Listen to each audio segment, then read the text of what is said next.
everyone, today I'm going to be teaching you how to make this Korean dish called Bibimbap, which is mixed rice. I understand. I am not of Asian descent, so this is very untraditional. I found out about this dish from a place called Bibimbap, which is like fast food type of fast casual type place, and that's where I took most of my inspiration from, but it is an actual Korean dish. The picture you see here is the first time I ever made it, like a week or so ago.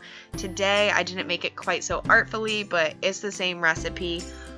So I hope you guys really enjoy this, and I had a lot of fun making it for you. So first take half a cup of dried black beans. The dried black beans are cheaper than the canned ones. Cook those to package instructions with some bay leaf. And then a whole thing of tofu, just dice it and bake it at 350 for like 45 minutes. And then a cup of brown rice. Go ahead and cook that in a rice cooker. You can use white rice too. 1 potato, dice it.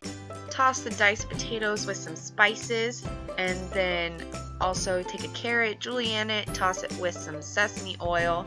Put the potatoes, the carrots, and some bean sprouts in the steamer basket above the rice cooker, and also the potatoes should go in about 20 minutes before the carrots and the bean sprouts. Use the same spices we just used for the potatoes and put them in the beans when the beans are done. And then these ingredients will make the sauce for the tofu. Go ahead and mix them up and then add the tofu in there. And then when the rice is done, mix it with some rice vinegar. And then also when you go to plate, I like adding kimchi and some nori to mine. Go ahead and put all that stuff in the bowl, whatever you like. Some green onions, sesame seeds on it.